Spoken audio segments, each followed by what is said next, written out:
Have you ever done everything right for your mental health? You've tried meditation, breath work, therapy, supplements, maybe even medication, and your anxiety still feels physical. It kind of feels like your chest is really tight, your body feels buzzy or is on edge, your thoughts race, even though nothing is wrong. And no matter what you do, your nervous system won't calm down. This episode is for you if your anxiety feels in your body, not just in your mind, if you feel wired but exhausted, you've been told to just relax and it doesn't work, or you're starting to wonder if something deeper is going on. Today, we're going to connect the dots between anxiety, the nervous system, hormones, inflammation, and the body, and explain why treating anxiety as purely mental often doesn't work. By the end of this episode, you're going to understand why anxiety is often a physiological response and not a mental failure. How hormones, inflammation, and stress signals drive anxious sensations, why calming the mind alone isn't enough for many people, and what actually helps your body feel safe again without forcing, suppressing, or guessing. Dr. Melanie Gray is back to discuss all of this. She works at the intersection of functional medicine, hormones, nervous system regulation, and chronic symptoms, especially for people who've tried everything and still don't feel better. Dr. Melanie Gray, it's so good to have you back. Do you want to give a quick introduction of yourself before we get into it? Oh, thank you, Lisa. I am a nurse educator. I am committed to helping people overcome burnout after over 20 years of working with healthcare leaders and individuals in chronic stress. I help you feel better. Amazing. Can you briefly share what led you to focus on anxiety from a physiological perspective and what you kept seeing in patients that made you realize that anxiety isn't just a mental health issue? And I mean, this is totally the same thing. Burnout and anxiety, they run hand in hand. Well, they do. And the majority of my work is with professional people in healthcare and higher education. And these are educated people with access to insurance and care. Yet they were not able to take care of themselves. They weren't making the time. They weren't able to really apply what they actually knew to themselves. And so that led me to encouraging people, developing a practice of encouraging people to do exactly that. Take care of yourself. Let's crush this burnout. Right. So it's not about having weak coping skills. It's really about how the body is responding at that biological level. Yes, people should not judge themselves for how they feel. Your body is uniquely constructed to keep you safe. You Right. feel pain as an alert that your body has been created to give you when something is wrong. You wouldn't know if your appendix was going to rupture or, that you had bumped yourself or bruised yourself if you didn't have the pain. You wouldn't, even if you worked out, the soreness of the muscles tells you, hey, I need to work that out more, or I did a good job of working that out, muscle out, and I need to recover. So your body is giving you cues all of the time. And it's really to help you and protect you. It's important for listeners to listen to their body. Uh, even things like the weather Mm. can make you feel some differently. Your heart, when there's increased heat or humidity, your heart can race, you can sweat, your blood pressure can become lower, you can have increased muscle tension, and you feel this sense of fight or flight when that humidity happens. And this is because, and you might feel like a little internal agitation and breathing harder. And that's just because your body generates cues to really tell you there's a change in the weather. You might need to drink more. You might need to rest more. You might need to exercise more. When there are barometric changes, your heart, you have maybe shifts in sinus. Oh, my sinus is hurt. Uh, Yeah. it it could be, oh, what's happening in the weather? I got this headache. It could be because the barometric pressure changes, which does cause you to have cause for some people to have headaches, migraines, joint pain, uh, and that is just when the because of that change, and your brain interprets the change in the barometric pressure into those symptoms that you might feel. Again, there's nothing wrong with you. It's just your body responding to the change. Right.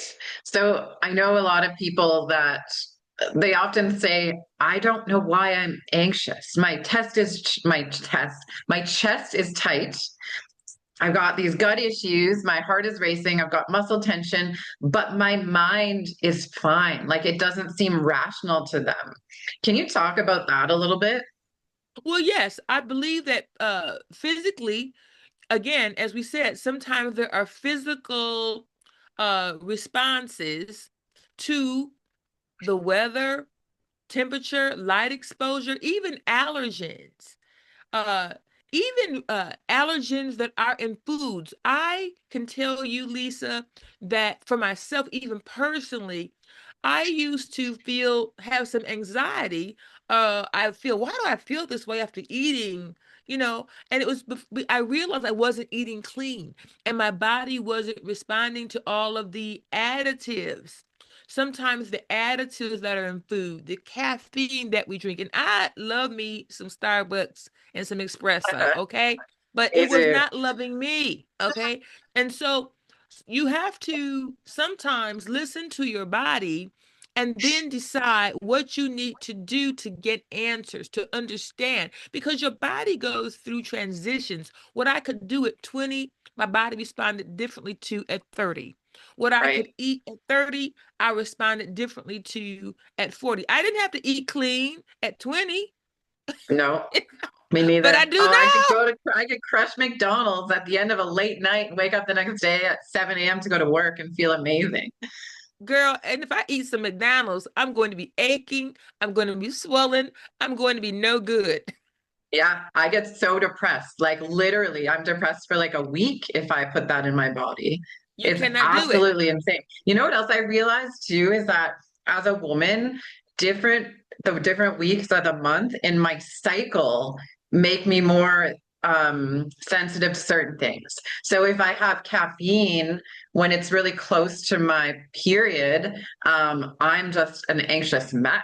And sometimes I can have the coffee and that anxiety shows up hours later. It doesn't Mhm. necessarily happen right away. And that's the tricky part about all of this is it speaks to you, but sometimes it doesn't speak to us in a logical way that we can connect the dots. And so we have to dig a little bit deeper and go further with it.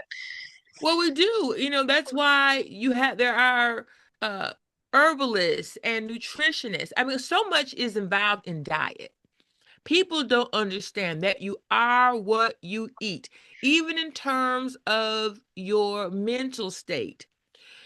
If you're not eating well, you're depleting your body of nutrients. You're not going to feel good. You're going to feel more anxious. You're going to feel more fatigued if you're not eating well. And hydration, not having enough water, Lisa, causes people to feel fatigued. Your body needs water. We're not just carrying these cups to be stylish. Yeah. You got yours Yeah. too, right? We got one. I got a Stanley. You got a Steven. Oh, girl, you need to get a Stanley. That's a Steven. No judgment. No judgment. But seriously, we have to drink, you need to be hydrated or you're going to feel fatigued. You're going to have headaches. Your head hurts when you're dehydrated. So want to encourage individuals to really listen to what your body is saying. It needs something. It needs nutrition. It needs sunlight. You might need exercise. You might need water. Basics. We're human beings and we're created to need some things. Yeah. Well, this truly explains why trying to think our way out of those anxious thoughts doesn't actually work when the body is stuck in a stress response. It's really about paying attention. Now, I'm curious about how does the nervous system actually get stuck in fight or flight? And why does that create the constant anxiety? Even like I said before, even when someone seems to be fine or having everything together, but their nervous system is stuck in that buzzing mode. Well, there's a difference between how we present in public and how we Totally. look on the outside and what is really going on the inside, right? Right. And so you can have a look, yes, you're right. People can have a persona, but on the inside, they're dying. And that Yeah. is because sometimes we get stuck in our sympathy, we get stuck in burnout, we get stuck in stress, we get stuck in our sympathetic nervous system, and our parasympathetic nervous system that allows us to relax never gets to. Right. So we just stay in one mode and our system burns out, and we then begin to fail Yeah. in terms of anxiety. So we get stuck because we don't allow ourselves to rest. Right. And that is a learned behavior. Lisa, we have to learn to rest like we learn to do anything else. We have to make rest a priority. Yeah. And we don't have to own anxiety. We do not have to own it. We can decide, if I'm feeling this way, I don't like it. What am I willing to do about it? Mhm. I can tell you this, the longer I've faked it in public or in a scenario, the louder that feeling got. And so the longer I tried to ignore the anxiety or ignore the feeling in my body, the more my body would start shutting down. And so that's the scary thing is if we continuously just ignore these symptoms, these signs, these signals that our body is speaking to us, it's just going to continue getting worse and worse and worse until we're forced to look at it because we end up Mhm. having a heart attack or a panic attack or something else happens or we flip out because we burnt toast. It's like I remember losing my mind on my former partner one morning over something so simple and trivial, and it had nothing to do with that situation. It had everything to do with everything else but that, you know? Well, I love that you said that, Lisa, because I think also we can't globally say that everything in our world is wrong. But sometimes when we have anxious feelings, we lump everything into it, our home, our family, our job. And we really need to, that's why it's important to rest and gain the correct perspective. But fatigue and anxiety, when you live in those states all of the time, you lose perspective. Mm. And you lose perspective. And when you do stay and remain in these states by yourself and you're not talking to someone, you don't have a trusted friend, you don't have a network, you don't have a faith community, you don't talk to your family. When you're in isolation, you listen to yourself, and that isn't always the correct perspective. When your perspective is unhealthy, you're by yourself, you need other people to help you get out. There's an old song, you probably too young to know it. It was, no man is an island or woman, no man stands alone, each one's joy is joy to me, each man's grief is my own. And so I say that to say that is still true. We're created to live in community, and we can get out of community, can help lift us out of anxiety and stress, and can help us navigate into joy. You've got such a beautiful singing voice. I love that. And you're right. I don't know that song. That must be before my It's time. old. It's old. It's way before your time. But we're not going to tell everybody that. Well, you just showed everyone a secret talent you have. You got to do more of that. You got to do more of that singing. Um, Dr. Melanie, I would love to talk about inflammation now. So, what role does inflammation play in anxiety, especially that wired but tired feeling that most people face when they're feeling overstimulated? So inflammation is a a sign that your body, inflammation causes pain, right? It can cause physical pain. It can cause joint aches. It can cause uh flare-ups in your body. And so when your body is inflamed, right, your nervous system, when you're in inflammation, can cause physical inflammation. It can cause psychological inflammation, which again is the anxiety that sometimes people feel. Right. And so It's what your causes nervous system is so inflammation? wired. It's on fire. Your nervous system is on fire. What causes this inflammation? What are some causes? Well, inflammation can be caused by diet. Mm, It can be caused uh by physiological problems. Some people have chronic diseases that are inflammatory, like lupus, like arthritis, um, osteoarthritis. So there are many kinds of physical problems that are in MS, are examples of inflammatory diseases. However, when you, from a mental or psychological standpoint, inflammation can trigger anxiety because it activates your amygdala, which is your fear center, and it keeps you then being when your amygdala is firing, it disrupts your stress response, and then you just feel anxious, and your nervous system is inflamed. right. Yeah. And then to bring in, especially for women, the hormones, right?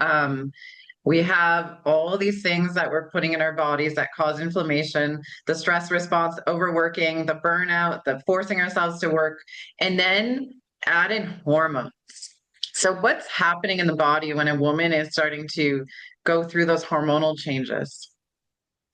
Well, when she's starting to go through her hormonal changes, again, your inflammatory molecules will affect your neurotransmitters. So your amygdala then fires, which increases the female hormones, which then reduce your motivation and heighten your stress response. And this impacts your overall mental health.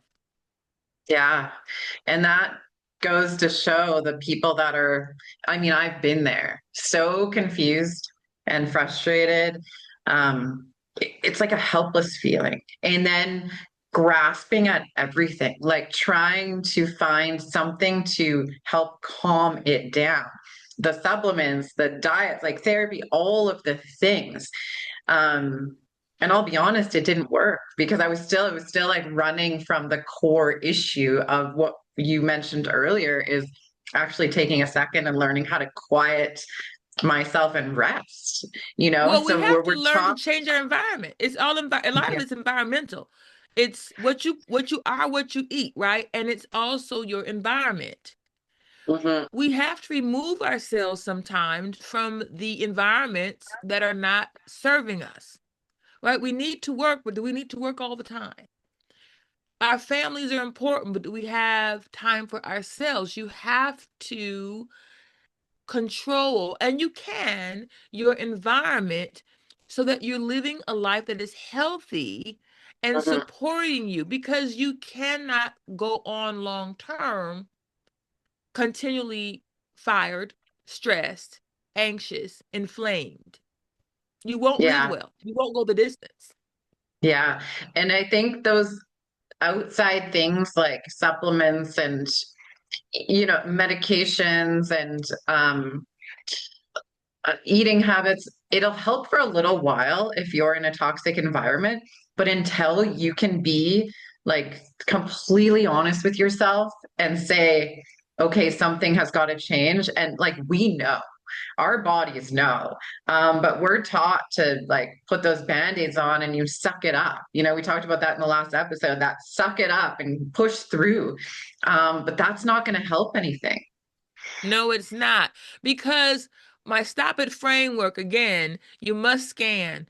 your body and listen to what's happening. You have to be willing to tell yourself the truth about what is happening, what you are feeling, and what you need to change. You have to own the fact that you need to change. You have to prioritize your health, and you have to be intentional about the change so that you can transform.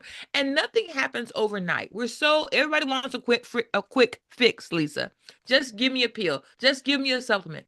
But the real work in and transformation is in your commitment to yourself. Yeah. And it's so much more rewarding. I know it's like, it's not easy. And once you start like building these habits every single day that help, it gets easier over time. And then it's such a relief. Like those things that we reach for, whatever it is, they may help for a little bit, but then when it comes back, that's even more frustrating. So when we commit to healthier habits and commit to a better life for ourselves, it's so rewarding. And then that ripple effect happens. Then we do one thing, even if it's just waking up in the morning and drinking a glass of water, like that habit, doing that every day is going to bleed into other healthy habits. And suddenly we're like, oh, that's not so bad. Why don't I try meditating for 2 minutes today, along with my water? Well, yeah, because you need to take your challenges, your growth, your transformation in stages, in small wins. I think we give up too often. We try to do too much too quickly. The small wins are important. Small wins for 3 weeks will get you to greater wins over 90 days. And then you don't feel defeated. And we didn't get into these overfired, stressed out states overnight. It took time. We allowed it. We have to allow the same amount of time or some time, sense of time to make a healthy transition and Yeah, we're so transformation. impatient. We're so impatient. Very I impatient. remember my healing journey started and I'm like, it's 2 months in and I'm like, why am I still feeling this way? And it's like, well, it's been like 10, 20 years of constant stress. Like, what am I expecting to happen? Like, poof, it's gone because suddenly I'm aware of it. Awareness for me was the first step. It's like, okay, I'm aware, now what? It can be a scary place. And some Oh, programs definitely. and yeah. Change is scary, right? I mean, that's why people don't do it, because sometimes it seems easier to just stay in a burned out, unhealthy state than it is to change and change the people around us and change the expectations about us. But it is worth it. It is so worth it to take care of yourself, because there is life after work. There, you want to live a long life. You want to have a healthy retirement. You want to live long with the people you care about. Yeah. But it starts with you. Definitely, definitely. What brought about your passion for this work? Well, just working with seeing people not do well. I care about people. And I realized that for myself, when I saw people burning out, dying right after retirement, I'm like, what is this all about? And I wanted to make a difference. And I made a choice for myself in my career that I'm only going to give so much. There is a stopping point for me. There is an end point for me, and I knew what that was, and so I had a plan, and I want to help other people have the plan to not be burned out and to be able to make the pivots and changes that they need to be healthy. Yeah, I love that. So, for someone who's listening that is in this overwhelmed, exhausted state, what would be your first suggestion for them that they can start supporting their nervous system? Well, they can stop it. You can start by getting sleep. You can stop by prioritizing yourself on your calendar, putting a break on at 5 o'clock and allowing yourself to go for a walk, to exercise, to drink water. You can start by prioritizing yourself intentionally and putting yourself on your calendar. Yeah, I love that. What is one mistake that people try or people start to make when they start doing this work? Well, they want validation from other people.